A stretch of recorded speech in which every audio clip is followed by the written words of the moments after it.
你自己感觉怎么样？我们感觉最大的问题，也是我一下来就感觉到的问题，就是两个人的合作不好。你们都没有合作啊？确实，就是你们一个在前方出镜，一个在后方去协调下一个场馆，这就是很容易想到的一种配合嘛。然后我也很好奇，为什么雨佳一个人在前面体验那么多，你一定不能露出在前面呢？可能我有点怯吧，有点胆怯，我怕没有那么夸张的表现力，或者说。那不需要呀，那他有夸张的表现力，他可以做一个体验者，你可以做个提问者啊。对。你不能让他一个人在前面搞那么辛苦的事儿，对吧？核心的问题不在于不夸张，特别想帮玉哥舒展那个眉头。还有雨佳，其实我感觉你说话可以不要那么着急，你可以稍微慢一点，语速太快，有时候就是嘴跑在脑子前头了。就我性子本来可能就是一个比较急的人，他们两个也是急与急了，极端。对。我觉得你可以有意识的稍微去改变一下这件事儿。那天我们在大会议室做第2个课题结束的时候，每次我们提问，你们组也几乎都是第一个想要回答的。那你们呢？我们重点更放在了我们整体的跟嘉宾的互动里面。你为什么要就是设计出这样一个互动环节？明白。要不我先说一下就你感觉一直处于一个好学生要抢答的状态，你可以去试一试，不要做那么着急的第一个说话的人。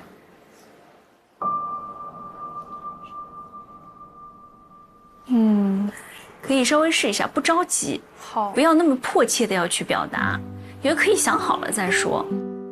我真的觉得这个节目对于他们这些还没毕业的人是一个很好的一个体验和机会。对，贴身大师课。然后其他我觉得都没有必要再去复盘了，现在已经快8点了，我觉得你们俩应该放松休息，好好吃饭，好好睡觉。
咱俩去我们俩去复盘去。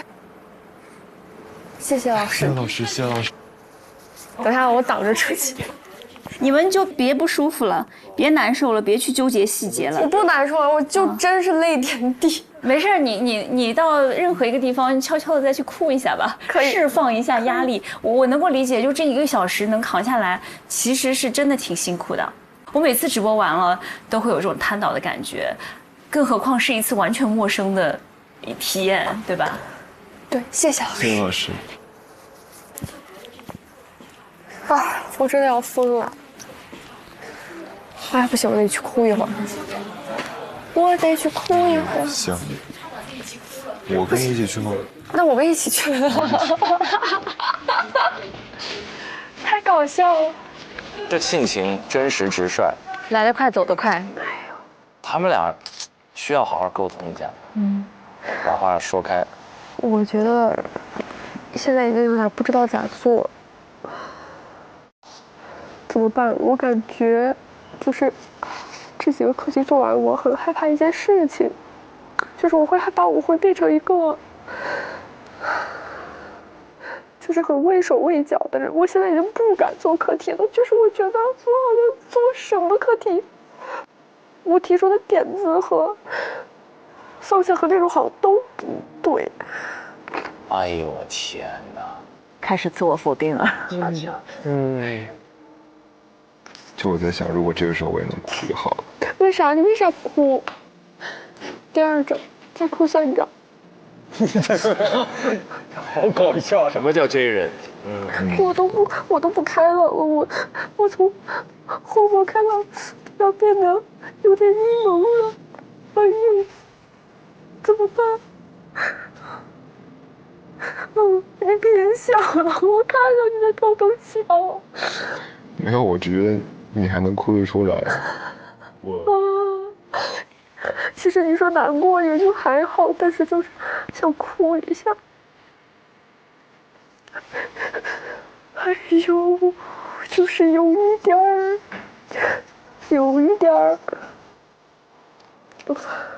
等一下，缓一会儿。真的好沮丧。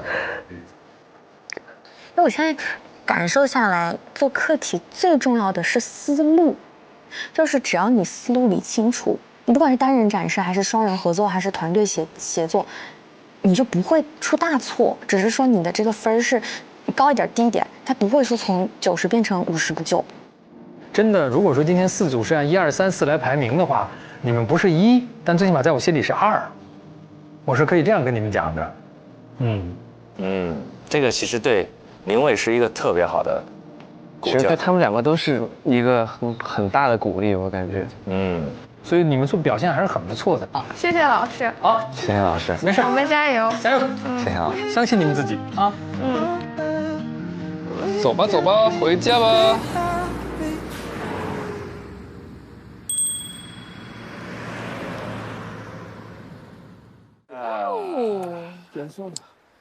哎呀，真的是每一次这种结果都会。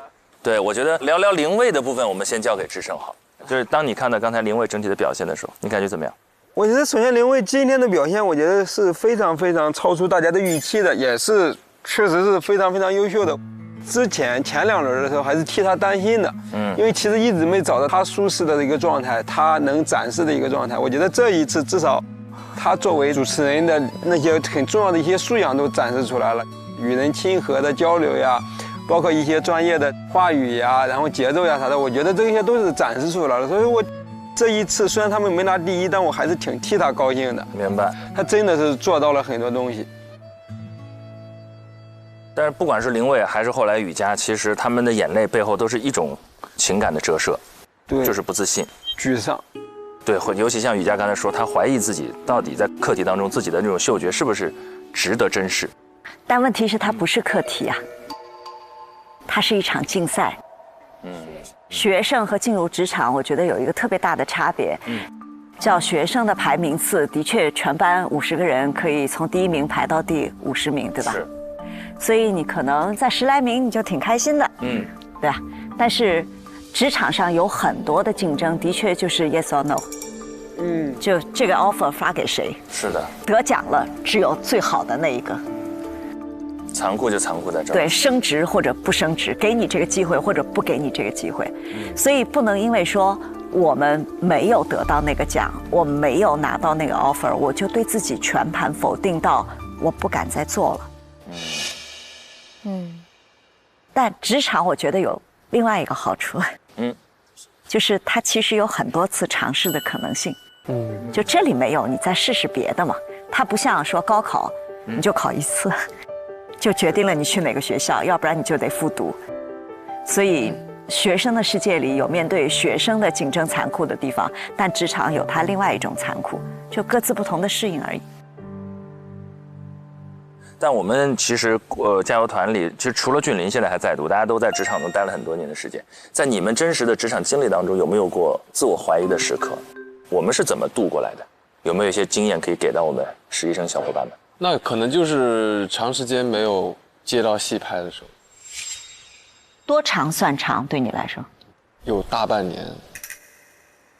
其实不是说2个戏空的时间很久，那时候也是刚出道没多久，然后见了很多组，但是就没有后文，就没有再给你回话，哪怕不用你，他也没有再给你说，他就消失了，悄无声息就对。而且这不是个别的几个戏，它是当时的一个常态。我当时也是，我不想去建组了，不想试戏了。我每天见的戏的内容差不多，试的人甚至都高度重复。其实当时也挺难坚持的。所以你看，在真实场景里面，连那个跟你说，其实在我的心目当中，你至少是第2名，这个人都是不存在的。是0分就是0分，没有人跟你解释。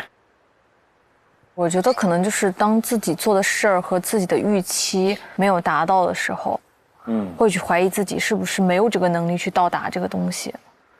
但是我觉得自己的情绪平复下来之后，就说我是觉得可能是我自己给自己定的那一步子太大了，我可以放慢一点。我觉得我对自己的评价就是我把我自己放在一个最低的状态。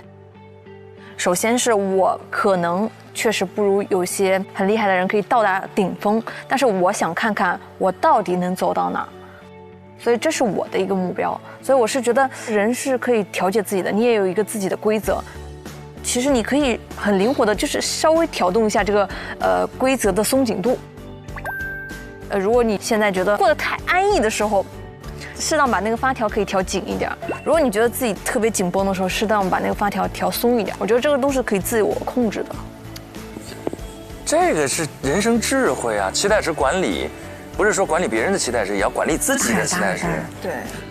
想要压力，想速度快就紧一紧自己，那压力大就松一松。是。哎，这一段应该真的给刚才哭泣的2位，这个比子泰刚才的那个，你真的是特别好的那个，更有可操作性，这个很棒。是，那其实刚才我们看了2位的哭泣和2位的眼泪，但是最开心的事情是，哭泣都不会持续太长，身边一定会有一个温暖的人，一句温暖的话，破涕为笑，然后迎来下一步走向课题挑战的这种时刻。那最后时刻，还是让我们把掌声送给我们加油团的各位，送给我们。又推理成功了，你们干得漂亮！哎呀，干得漂亮！一起来，田老师，要不是你说服我，我还选4号呢。我得认真说，我这个投给2，完全也是全林老师说服的。这个我也是全林老师，货真价实，全林老师说服的。但子琪确实不应该这么开心。子琪他也没有很开心，他的波峰波谷的挨着的，这情绪太稳定了。接下来，让我们请百事酷宝为我们点亮本季第3个渴望灯牌。辛苦酷宝，来3、2、1，请亮灯。3战3捷，渴望就可能，心动就发生。本节目由酷爽带感点燃无限渴望的百事可乐冠名播出。在本期过程当中，8位实习生是一个不可思议完成的对于实习生而言的挑战，因为台前幕后采编播导一体化，要全方位的展现自己的完整实力，他们做到了。刚才最后戴教老师也提到了，赶紧回去好好睡一觉，卸个妆，什么都不要想，因为明天除了日出，还有新的课题如约来到他们的生活当中。明天他们会受到怎样的挑战？拭目以待。下期见，拜拜，拜拜。